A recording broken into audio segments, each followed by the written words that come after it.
Thanks. So John already did a quick introduction, but these two, thank you both for taking the time out of your busy schedules. Luckily, I think nowadays you're not answering too many calls about clogged toilets, so you're able to join us today. So let's just kind of jump into it. How did each of you first get into property management, and what was really the turning point that made you guys realize, like, this is for me? Want me to do the honors? Jim, you go ahead. Yeah, you're first. So again, just to introduce myself, Jim Marzullo, 10 West Real Estate Group. The question was, how did I get into property management and how did I realize I needed to scale? I think the honest answer to that is somewhat accidentally, right? So my background was all in tech startup businesses. I'm not, I built houses for 10 years. I didn't work for a property management company. I don't come from a property management background. But what I was a real estate investor. So back in 2017, I started buying real estate with the honest intention of I'd go in, I'd gut rehab it, and maybe I'd flip it, maybe I wouldn't keep it, maybe I wouldn't need property management. But as the story goes, I started buying more. It was 20 units here and 25 here, and they were full gut rehab properties at the time. I'm a value add guy. I look for value add real estate. And I think that moment that I decided I needed to scale is when I was done renovating and it's stabilized and I didn't have a contractor on site every day. And then you go, oh my God, I gotta actually operate the property. So I think it was at that time that I decided, hey, we need to put some processes and some systems in place if we're gonna do this. And that's when it gets fun, right? You start catching the bug once you see what it can do. What about you, John? When did you realize that you had the bug? I found the apartment bug like all students do in music school when I realized I had worthless degrees. No, seriously, I read books on apartment investing while I was trying to figure out what to do with my life. And I bought my first building in 2015, a little 4-unit. And it was an absolute slam dunk of a deal. Awesome little building. Would do that deal 10 times out of 10. And really just started the property management side to service the buildings that I bought. Mm-hmm. So I started very slow. A 4-unit, then we bought some stuff out of state, which we sold. Then I bought a 19-unit, then a 6-unit, then a 22-unit. And as you grow, you keep getting bigger and bigger and bigger, and eventually you run out of hours in the day. And you're like, oh no, now what? Yeah, exactly. So that's when I started realizing I need to learn how to manage properties more professionally, not just self-manage or do it on the side. Yep. So, of course, when you get into this, you do everything right, everything by the book, but, you might make one or two mistakes. Yeah. What's one mistake that, you've made that, you kind of look back on and it's a great learning opportunity or just something that happened? I should have hired a lot sooner. I'm going to write a book someday on what I call landlord hell. So there's a point, for every person is different, but somewhere around maybe 20 to 25 apartments to like 75 apartments. You're doing it all, it's on the side, you're doing an awesome job, nobody can manage your building like you, and then you eventually get to a point where you just can't keep up with it all. And so for me, I should have hired a lot sooner.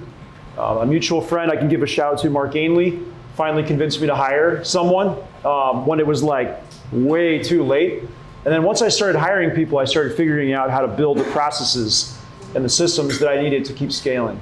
So my mistake was not hiring early enough. So I would agree with that. I would also say, I guess there's this analogy in sports, right? Like in football, they say, throw the football to where the receiver is, not where you want him to be, not where he is. And I think it's preparing for scale, right? I think you go, listen, I should put those systems in place early because I knew going into this that I wasn't going to stop with 20 doors or 30 doors. We're currently 850 under management. And I think early on, you have to put those systems in place. So you have to think about where you want to be in the future, and you should prepare for it now. So there's probably a lot of people in the room that go, I've got 4 doors or 12 doors or something like that. But it's like you have to think about who you want to be down the road and start doing it now. Operations, systems, processes, they're a lot easier to put in place when you're smaller than when you're trying to control the chaos later, right? And so I think looking back at it, and I was always an operator, but looking back on it, you kind of get this mode where you go, hey, look, I can do everything myself. I'm fine. I don't need it. And then all of a sudden you buy a new property or you meet a new customer and you're bigger. And so my advice to anybody would be put those systems in place right now. So even if it's Excel, whatever it is, get some type of system and then the technology will scale with you as you grow. Sure. Great, yeah. Great. What are some of the systems? So maybe let's get out of like the glittering generalities. What are some of the systems you think somebody here has, 4 or 8 buildings, they're in the middle of the trenches. What's the system, just thinking out of the box, what's the system somebody can throw into place early? So, from my perspective, it starts with the property management software, right? So you have to have good property management software. And that question's all relative to the scale, right? There's certain ones that won't touch it unless you have 1,000 doors, 100 doors, 5 doors. But whatever it is, I believe in having I think the foundational layer is the property management software. Okay, like I've taken over business or properties from people where it's like receipts in a shoebox and all this other stuff, and that's chaos, right? And so when I talk about building those systems early, we went with AppFolio. This is not an advertisement for AppFolio, but I think it was a really good fit for us. It allowed us to grow, to scale, to add, to integrate technologies as we grow. So I think that's the foundational layer is your property management software. And when you're talking about property management software, is that maintenance, leasing, basically your whole tenant record, or I guess like what type of modules would that incorporate? Yeah, and I'll talk a little bit about the evolution of what we've done when we started with a 20 unit building to 850, and just in the past year we've taken on 600, and so that's a lot of scale in a short period of time. And so I get that question a lot, like what were the systems? We have this conversation a lot, like what do you do, what are the systems? So it starts with that base layer of a property management software, but and for anyone who's looking at property management software, you gotta make sure it has certain features. So we had a huge operational issue with maintenance. Everybody probably does, phone calls all hours of the night. And originally we had maintenance techs answering phone calls while they're trying to change out a toilet. And so AppFolio has a service called Smart Maintenance. It's 24/7 call center that will answer your maintenance phone calls. You can set up a triage, right? So you can say, is this an emergency? Can this wait till tomorrow? And then you can actually set up a dispatch list, right? So I can say it's an emergency, it's plumbing, send it to this 24-hour maintenance, right? So it starts with that base layer, and then we added on smart maintenance. The next biggest time suck for us was leasing, right? So you're leasing, you're doing renewals.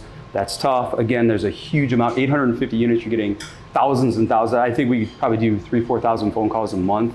And so we probably 6-8 months ago added a AI leasing front end onto that right now, right? So now we can respond to people right away, schedule tours, send out applications, follow up on applications, confirm appointments, and we do that without any human intervention, right? So those are the things that help you scale.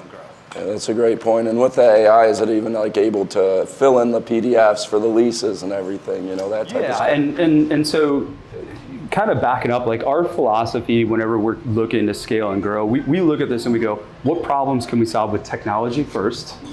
What can we solve with a remote resource? What can I solve with a centralized resource?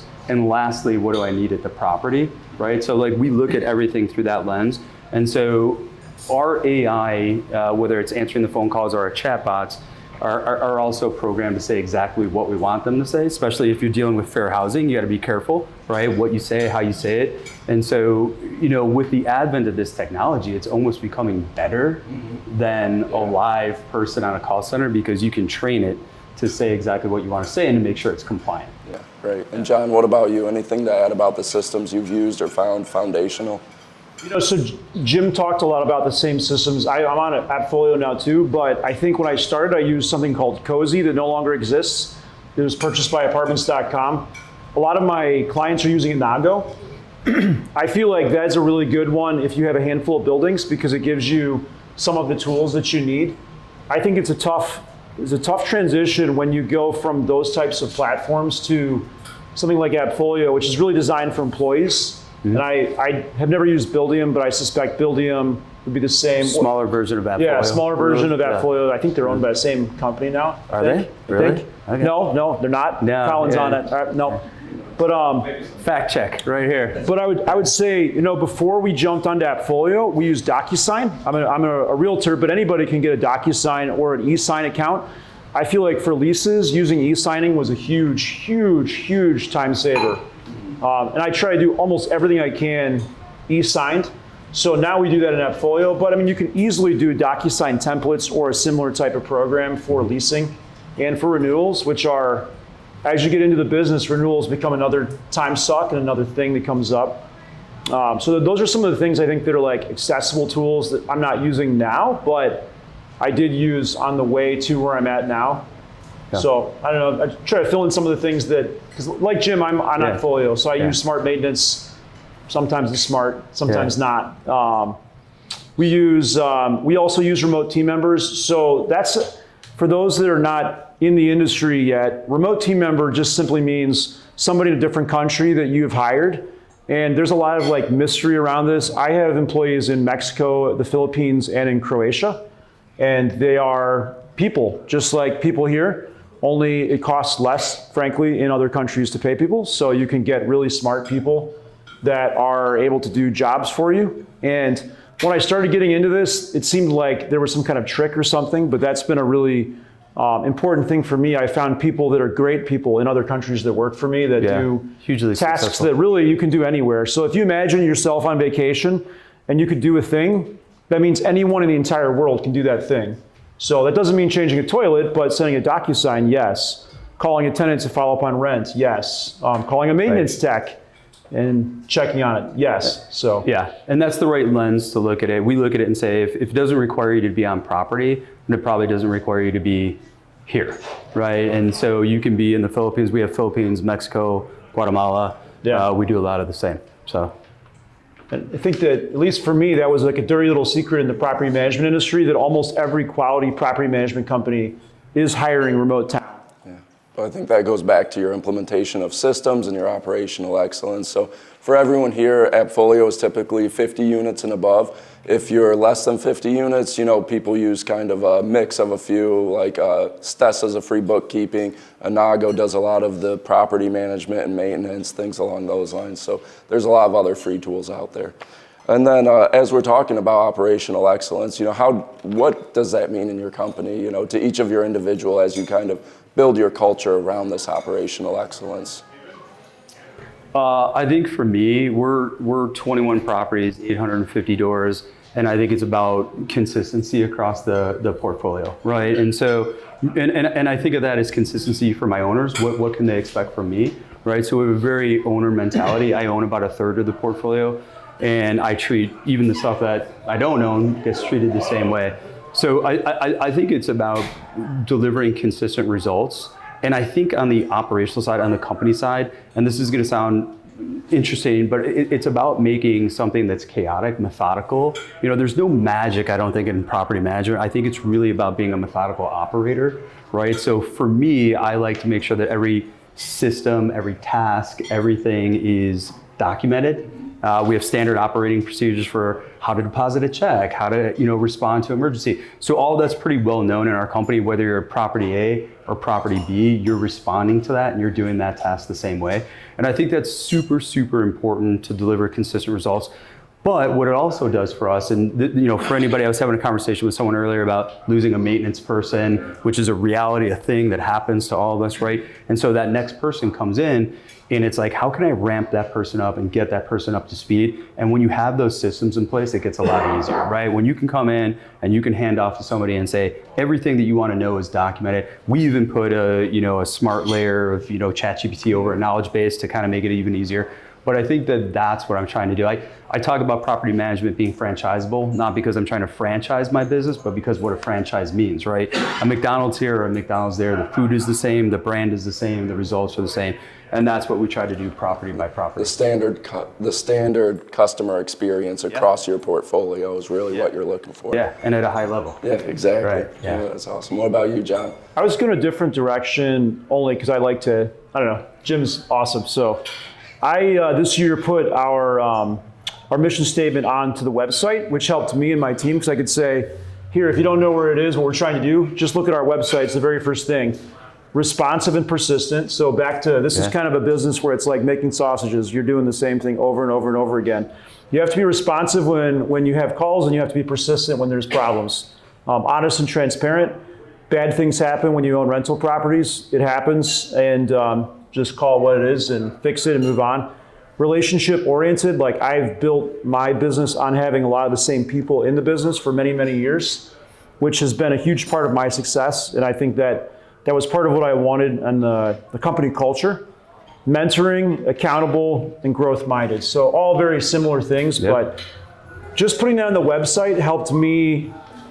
Every day when I look at the website, I'm like, that's what I'm trying to do today. So whatever we do in the business, that's the goal.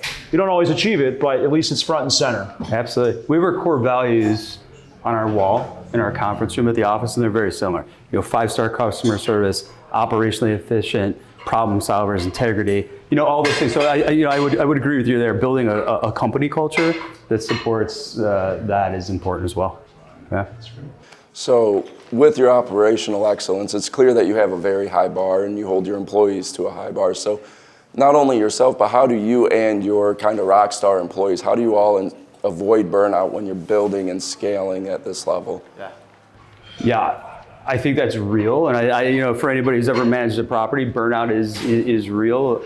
I think about this a couple different ways. So one, constantly innovating, right? And so burnout comes when you're, just submerged in the tasks and you don't have any free time. And, we talk about working on the business and in the business, and, I'm subject to burnout as well. And so you have to constantly be innovating, right? So I'm constantly raising the bar. We went from 200 units to 800 units. And, and I constantly ask people, like, look at where you are today. If I walked in and I put another 1,000 units on us, like, could you do your job? And if the answer to that question is, I don't know, or I'm already working 40 hours a week, a little exercise that we do is I tell people, like, for a week or two, keep a log of how you're spending your time. Okay, so a leasing agent might go, I spent 20 hours answering phone calls and 10 hours doing this. And so I'll sit with that person, I'll go, like, these are the things that we need to tackle, right? Sort this from the biggest time suck all the way down to the bottom, and let's start picking off those things. And generally, there is some innovation, some process, something that we can bring into the mix that greatly reduces that time. So I think that's really important. But I think just in general, staying in touch with your staff and making, understanding who's burning out so that you can head that off. Yep. Making sure they're working on what they enjoy too. Absolutely. Yeah. What about you, Josh? So I know this meetup, the goal behind this was to talk a little bit about property management systems and scalability. And I think I don't want to overlook the fact that, Jim and I are both fortunate to have people working for us. And that jump didn't happen that long ago. For me, there was a day where it was just me. And it wasn't that long ago. And so I don't want to jump over the fact that when you hire that first employee and you find a good person that works for you, that's huge. That's critical if you want to scale that much.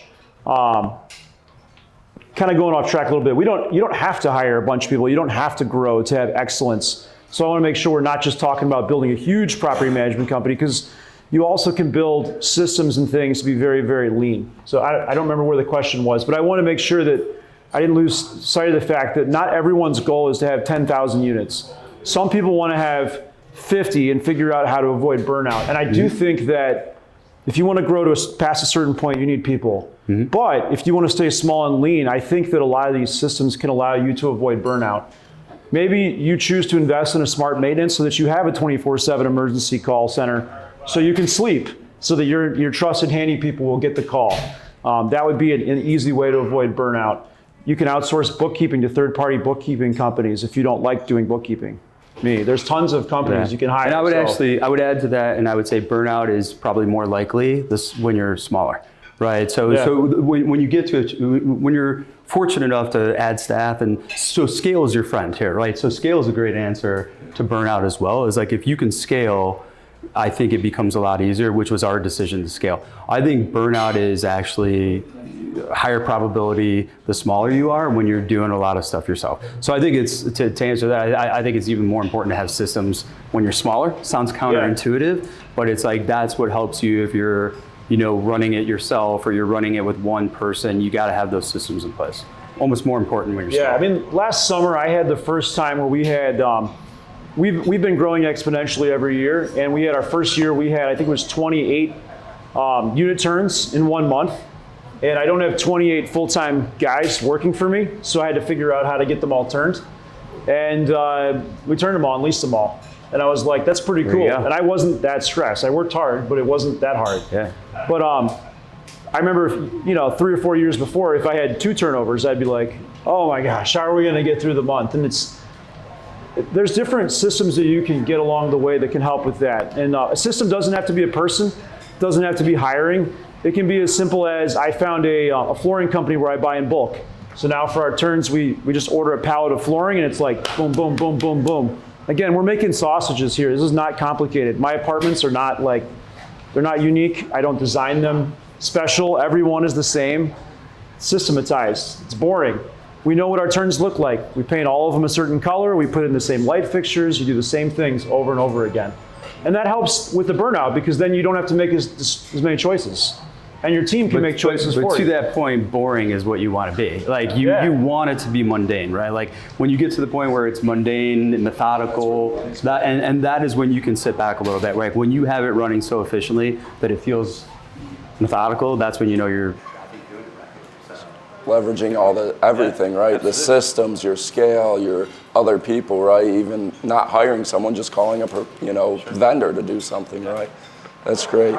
So, everyone I think in here, if they're smaller in scale, they're like, man, I can't wait to get that part-time handyman who I can just send every time, but that also comes with a double-edged sword.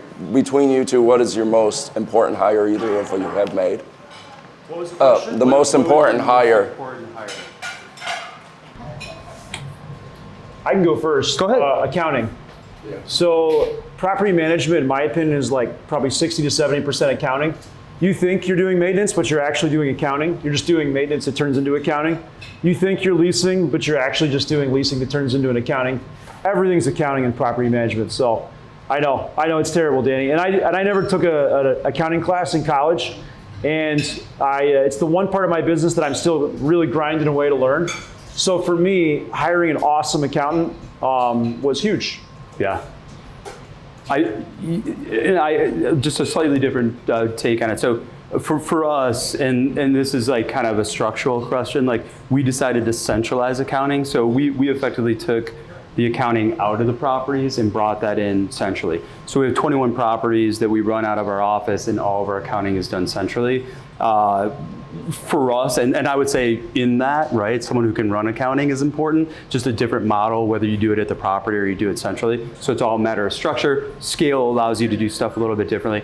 I think in the early days, if I was, just getting started and I had a 12 flat or 20 flat and I started growing a little bit, I think you have to get out of the day-to-day, and I think you have to have the ability to be strategic, and you have to have the ability to work on your business, not in your business 60 hours. And so the biggest hire, I think, in the early days is a property manager that can come in and a property manager that doubles as a leasing agent, right? I think is hugely important. So now that person can come in and take that operational burden off you, that leasing burden off you, a lot of that stuff that eats up your time, and maybe you get a little bit of time back in your day where you can go, okay, now all that stuff that Jim and John were talking about, systems, like now I can think about that and now I can do that because I'm not pulled into the day-to-day. So, and I think, and those hires vary based on where you are, but I think that was key in the early days.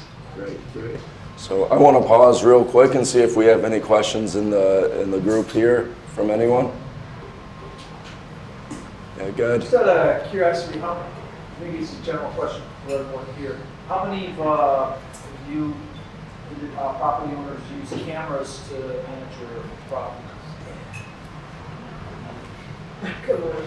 Do I count? Sure. Absolutely. Yeah. We were just talking about that, John. We were just talking about that on the way here, Nate and I. It's funny. Not that many, it looks like.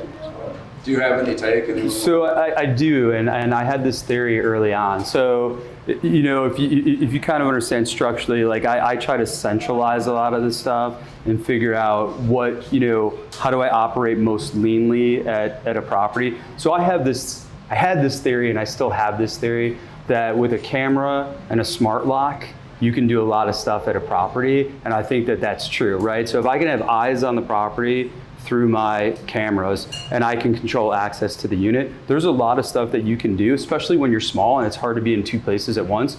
You can let people in to do tours, and you can let vendors in to do work, and you can do all these things with cameras and a smart lock.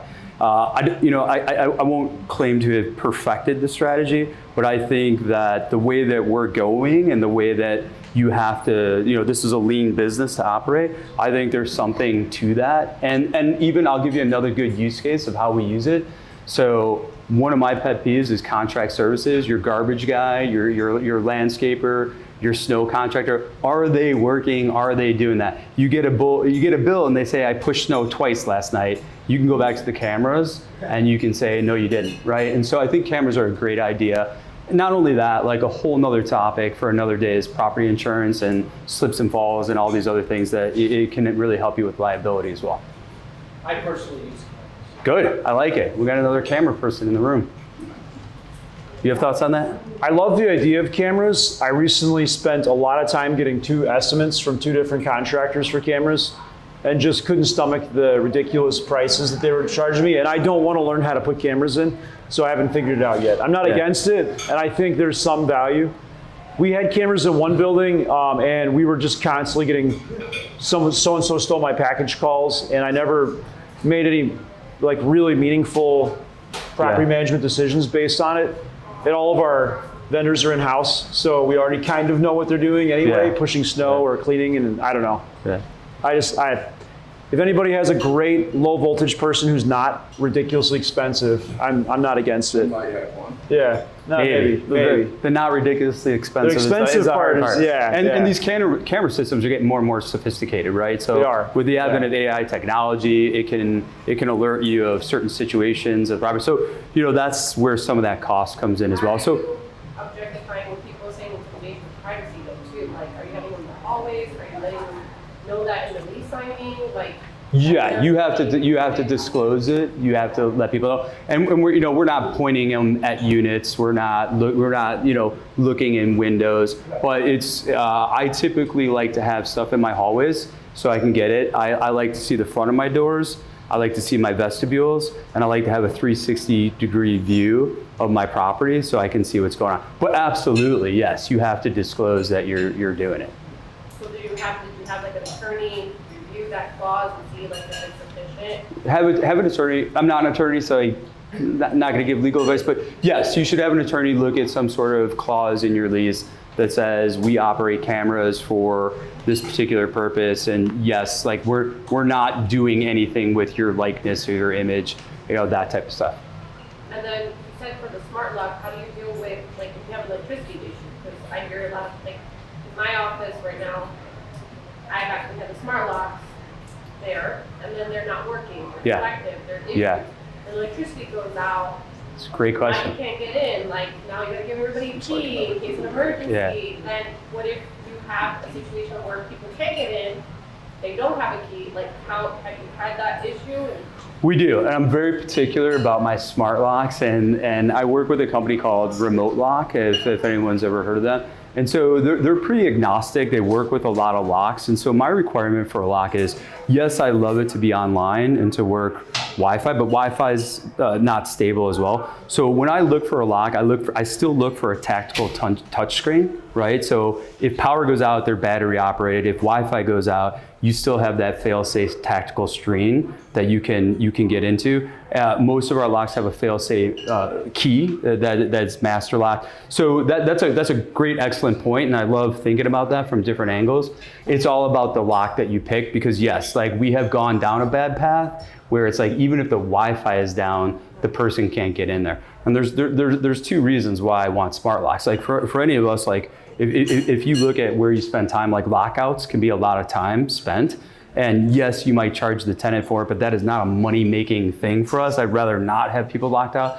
And so we went to smart locks primarily to reduce dependency on us for lockouts and then for vendor management as well. But yes, to answer your question, it's all about the lock. Make sure that you think that through and that lock will work when it's offline and doesn't have power.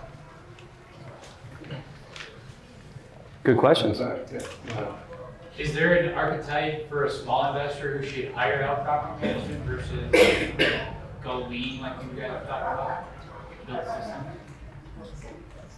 So is the question like who's that type of person who should stay lean, or who's that type of person who should hire? Is it kind of? Yeah, exactly. Yeah. I feel like it's a personality thing. Like I have a lot of clients, friends that get really stressed out by basic property management things like, oh no, there's water coming out of the ceiling in a bathroom. Like drop everything I'm doing in my anniversary dinner to get over there. Like, no, Like, we're gonna send a maintenance guy and take care of it. It's fine. That's part of life. I think if everything about property management stresses you out as you scale, then it's probably not for you. You know, no heat calls, pest control, whatever, the occasional eviction.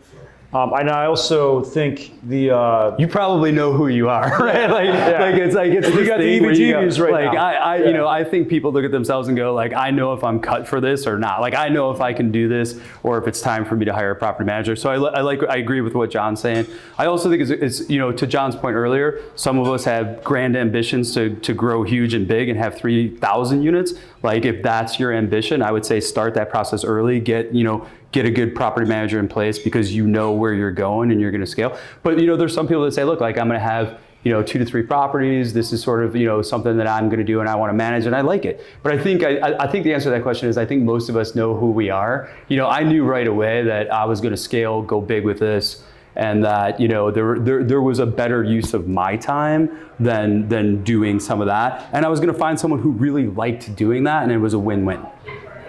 I feel like that's more of a business thing in general, right? Like a lifestyle business versus like a huge enterprise business. I mean, not everybody has to be Jeff Bezos running Amazon. You can just have a business that you like doing. And I think that real estate's no different than any other business. So yeah. My other thought was some people that are investors are, like, I would call myself a bit of a deal junkie. I love buying buildings. I love being in the trenches doing it. Love it. Some people just have high W-2 income or a business, and they look at it very clinically, and it's just another investment, just like stocks, bonds, things like that. I think that personality type oftentimes is better suited to not do the property management because then they can kind of be at their strength, which is more in the spreadsheets or in the stock portfolios or whatever, not in the trenches with me doing pest control. Colin, I know you had a question. I had a question. I'm trying to figure out how to word it. I'm wondering how you guys balance like scale with technology. So you mentioned like the AI leasing coordinator, whatever.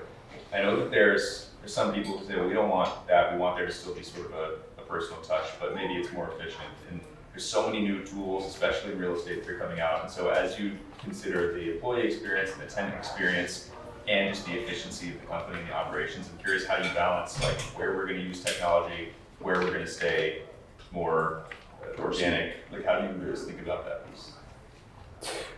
So I think personally, I think there's an intuitive, right, kind of nature to that, right? So one analogy that's not property management is I probably wouldn't want to book a flight with a person. Like, we're so used to going to, United.com and seeing it and booking it. And so I think there's certain analogies to that where you go, I think there's certain things that people just want to do online and not have to do it. So leasing is a great one, right? Like, most people want to go online, look at pictures, see the tour availability, book that tour, get an automatic reminder, and they don't want to talk to a person, right? So I think that's a good use case where technology is really, really good. And I think that you go, yeah, it's a win-win. Like, the customer wants it, I want it, it's operationally efficient, let's do it.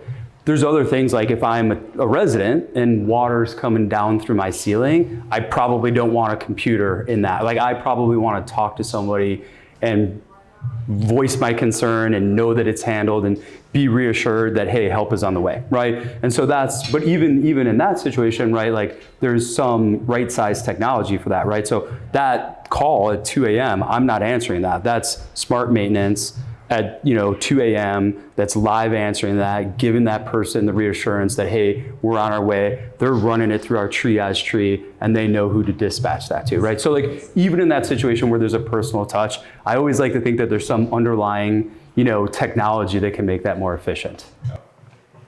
Great. A few more questions and then we'll wrap up. So I know we've talked a lot about systems and, the end goal of all this really comes down to making a profit for a lot of us, right? So what type of KPIs or metrics do you track to kind of tell what your lead indicators are, and how do you know if you're going to make money or are making money? Great question. At Forte, the 20th is distribution day, and I know if I'm making money or not because I'm an owner on 40% of the buildings. So I always call every owner and say, happy distribution day. May the distributions ever be in your favor. I feel like that's what I do this for, is the cash flow, honestly. On the property management side, KPIs, I would imagine Jim is about a year ahead of me once again. I track our leasing very carefully. We're at about just over 95% occupancy. I'm always chasing 97, 98%, but then I buy some other horrific building with no occupancy like I just did, which puts us way back. So anyway, that's hard to catch up with. I think leasing occupancy is a huge one. I check collections every month to see, and we're doing predominantly C-class apartments, some arguably less than C-class. So collections is always something we do every single day of the month. Mm-hmm. We're typically about 16 to 17% collected on the 6th, and we're typically under 10% by the end of the month, and we're grinding away on those last balances the last week, which is where we are at today. Tomorrow, we start the next part, which is evictions. So that is, I think those are probably the two KPIs I would speak to the most. Maintenance, I don't have a KPI yet. We just try to fix all the stuff. We had one, but it didn't work. So. Yeah. We go pretty deep on this, actually. So, and this is something that I think evolves over time, right? Like, you start a business, you're running a business, like you sort of have this intuitive feel, am I making money, am I not, right? And then you come to realize, like, hey, I've got to control this, because one of the things I was doing is add more units, but it really kind of comes down to unit economics, right? Because if you're adding more to a bad situation, you're just losing more money than making more money. So you got to come back and you got to kind of focus on it. And so I'll kind of split this question into, on the property side, we look at those traditional metrics, like we look at occupancy, right? And we strive for that, 98% occupied. We look at economic occupancy is a big factor, because just because someone's in your unit doesn't mean it's making you money. So we look at economic occupancy. We look at delinquency, collections, evictions. That's kind of like the high level metrics. And then when we dive down into leasing, we've gotten pretty sophisticated with looking at how many interests are we getting?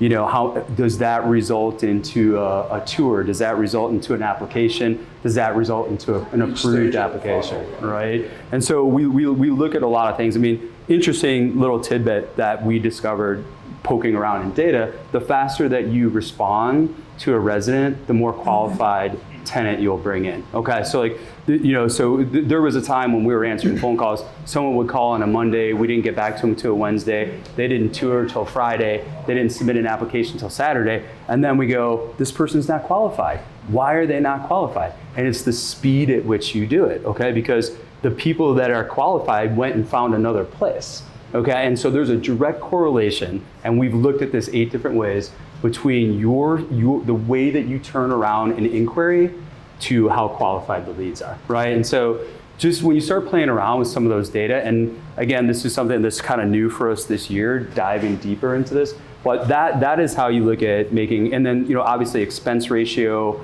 NOI, stuff like that is how you look on the property side. On the management company, if anybody, and John and I have talked about this, standardizing your corporate chart of accounts is a huge to do. So if I'm happy to talk to someone about this later. It's something that we did about a year ago. So that means how do you keep, always 1 year. Yeah, there you go, yeah, 1 year ago. So how do you keep your books and how do you keep your chart of accounts? And so if you can standardize that to something that's generally acceptable for our industry, you're also gonna get now a lot of benchmark data and say, so we track revenue per door, profit per door, direct labor costs. But that you have to have your accounting books correct to be able to do those metrics, to be able to bump yourself up against another company and go, hey, John's company is doing X revenue per door, what am I doing, right? And that is a good gauge of whether you're profitable as a company. Yeah. Well, and even having those metrics real time, because I know some investors, not me ever, that have waited a few extra months to go through their books, right? And then you're like, shoot, I didn't make as much as I thought the past 3 months, right? And then your reaction time's slower, right? Yeah. So, we close the books the end of the month, owner reports go out somewhere around the 7th, and then I'm looking back at the books and I'm saying, in that first week of this month, I'm looking at the previous month and saying, what happened? How did we do? And that way, if something is wrong, you go, let's course correct before 2 months happen. Yeah, absolutely. Yeah. Great. You guys hit on the other 2 questions I had, so I think anyone have any last questions before? Yeah, go ahead. I got one more, sorry. As a property manager, are you one of those metrics, how often am I touching this particular property? If you got a client and for whatever reason the building, you're spending all your time over there, would you ever like cut them off or, I don't know. Probably should. I have not yet. If that answers your question for me. I have been a little bit picky on who I brought on. So most of the people I like a lot that I manage for. So many of them are friends or long-term clients. That's helped some. Yeah. I don't know. There's a lot of property managements that have a flight to quality. I'll tell you that much. Like most of the people that have been mentors to me have moved from C and D class into like the nicer A and B class assets for a variety of reasons. The revenue per unit is higher. The leasing fees are, percentage based and tend to be higher. And a toilet kind of costs the same no matter which neighborhood you're in, which is a challenge, So I think there is oftentimes a flight to quality. I don't know if that answered your question or not, though. And I think that question is, why am I returning so much, right? Is it an owner that won't spend the money to fix the issue, and that's why I'm going back? So like, I think that we've all had that situation where it's like, you get somebody who does not want to support the property, and then you as the property management are kind of the fall guy, and you have to take the abuse of, someone who won't spend the money to do it. And I think to John's point, like I try to work with people that have the same investment philosophy that I do, right? So we're going to be good fiduciaries back to our investment. We're not going to go crazy with money, but we're gonna make sure that we take care of our buildings and our properties. We do measure a ton of, on the maintenance side, we measure, like turnaround time for emergency work orders, turnaround time for resident work orders, repeat work orders, right? So it's also a good gauge of your maintenance staff as well, right? So that could be a problem where, Nate goes and says he fixed something, closed the work order, and it's still leaking. And so we look at it from that perspective as well. But to both of these points, you're not going to get that data unless it's in your system. If it's all in your phone, correct, you're never going to know, right? Because you just know, I talked to this tenant, that tenant. But unless you have a system with a maintenance system, you're not going to know how many tickets you had for your Cicero building compared to Berwyn. Correct. You're right. And I think we had one more question. Mr. Karmowski. Yeah, I was curious. Obviously, all of us can appreciate quality, good tenants. What are some of the tips and tricks that you guys have in place to not only attract good tenants, responsible tenants, but also retain them when it comes to these renewals? I'm sure they're getting a rent bump to some degree, so keep them happy to in place. So two-part. What's the secret, John? Well, on the tenant screening part of it, so a couple years ago, there was a big rash of fraudulent applications that went around, and some of the largest management companies in Chicago really got whacked. At the same time, many of them had the same fraudulent tenant in them. And we've always done, we try to look at social media checks, which helps a lot, just to look at their Facebook or Instagram or whatever and see what kind of crazy stuff they have on there. We do a lot locally here, so not everything is local, but the Berwyn Cicero stuff, if we know where they work, we will check in. I have driven by an auto mechanic store on Ogden not that long ago for one of our Cicero tenants. He worked there. That goes a long way, compared to, looks good, 625 credit score, slam them in there and done. I think it's just asking intuitive questions. Like, if a story doesn't make sense, like, you're moving from Maryland to Chicago and you don't want to view the apartment, you want to move in tomorrow. Oh yeah, cool. Oh, you got money? Great.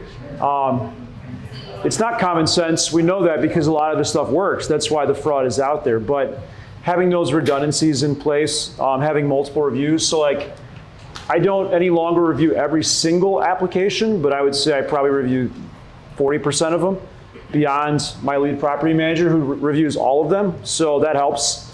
We're both from the area. So I guess that helps on that side of it. I'll let Jim talk about the harder one, which is how to chase the renewals and keep everybody happy. Tackling, like, I agree. It starts with like who you put in the property.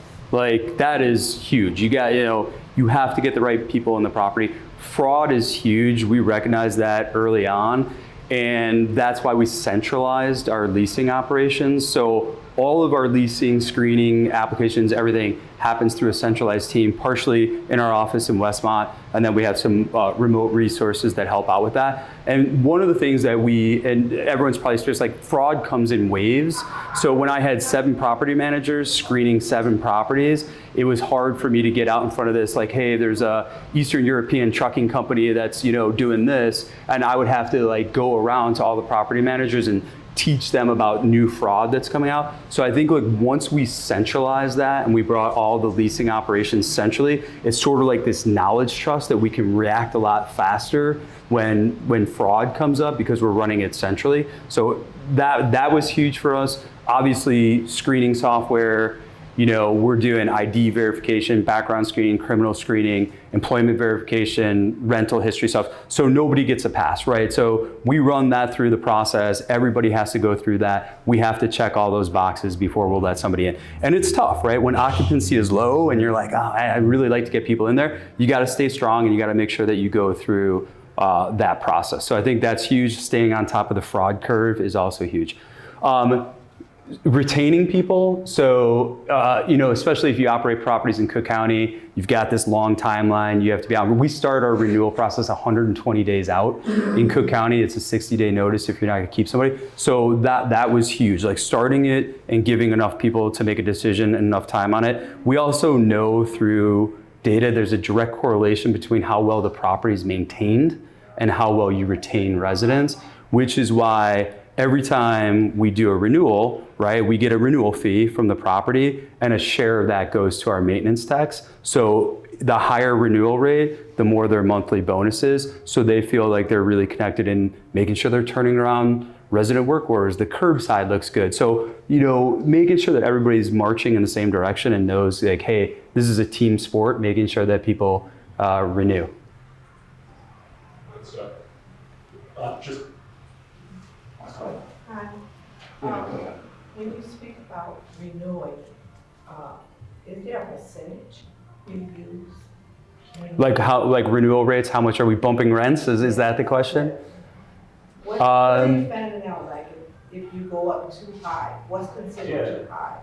That's kind of where I wanted to ask, right? Because if your renewal rate's 100%, you're probably leaving value on the table. Correct. But if they're too low, then you're trying to jack up rents too much. Yeah. So what's your sweet spot, right? So That's such a big discussion, isn't it? Yeah. That's such a big discussion. Yeah, and I think you always have to raise every year. I think it's a poor practice to keep anything at the same rent the next year because your insurance will definitely go up 35%. Your taxes will go up, your water will go up. And as soon as you do that to yourself, you will shoot yourself in the foot either this year or in 3 years. So I think that's the first thing is it's very foolish to not increase rents.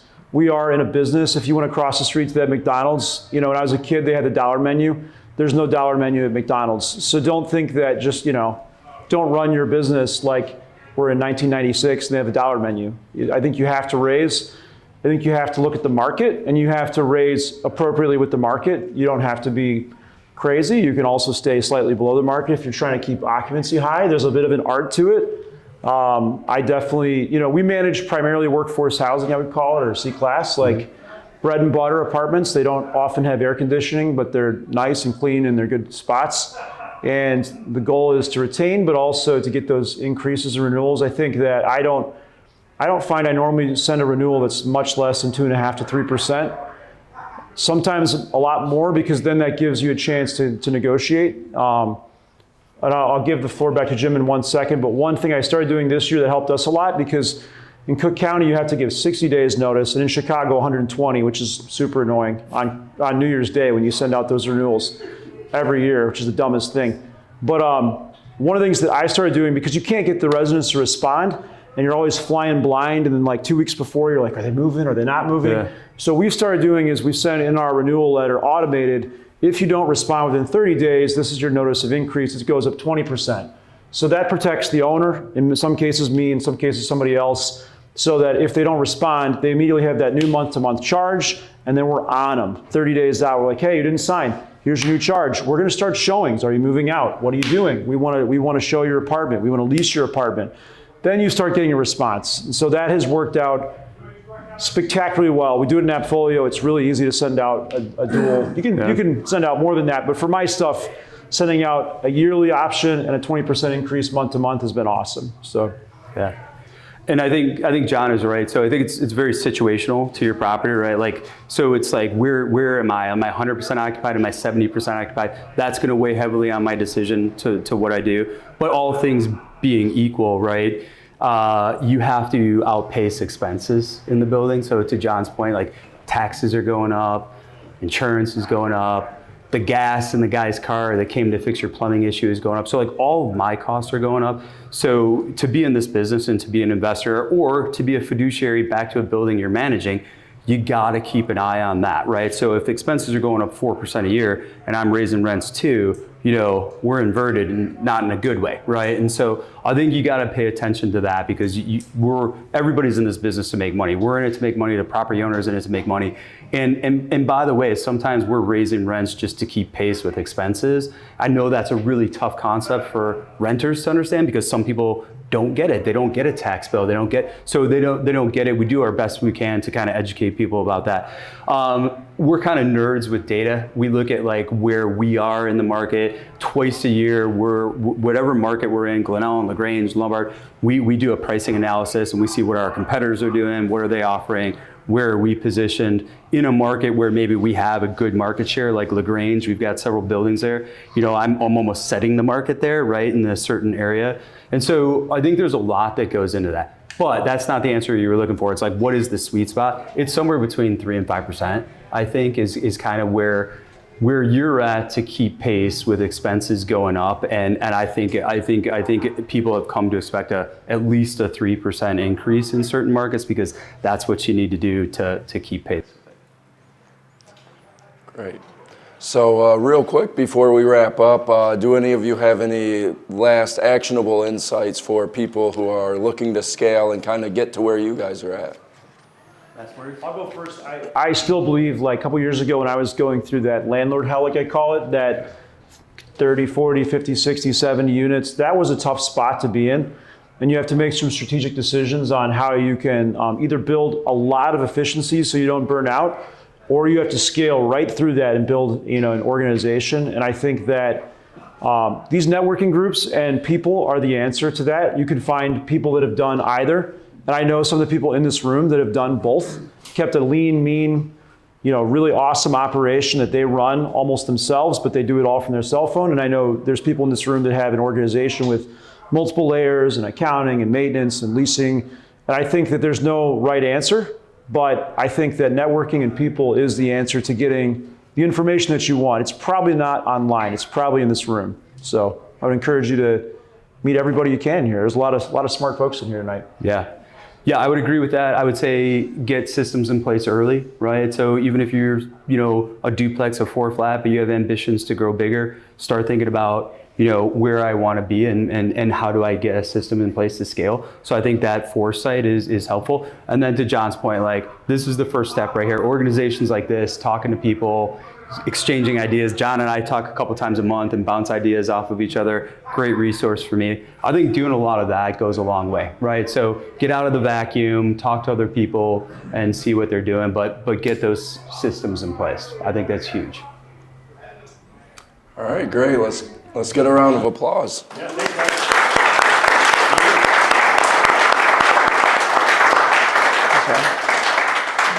One thing we forgot earlier today, which I neglected to do, and it just jumped off the screen. Big thanks to our sponsors. We recently added Salerno's because they donate the space to us every month. I oftentimes forget to text them that we're coming. They still have it ready for us. They're awesome. So much thanks to our home Salerno's. Please make sure you buy food and beverage here, support this establishment. They've been our home now for a couple of years, 4 years. And our servers are awesome and it's a great spot. Our other sponsors are up there on the board as well. We have some fantastic sponsors. Pretty much all of our revenue goes back to the MBOA ultimately because we are supporting the cause there. So none of us are going on elaborate cruises or anything like that. Get one meal a year. If you're interested in joining MBOA or WSBOA and through us MBOA, let one of us know. There are a lot of great benefits. Otherwise, happy networking. Meet some more people. Thanks, guys. Awesome. Thank you. Good work, man. Good work. It was awesome. It was fun.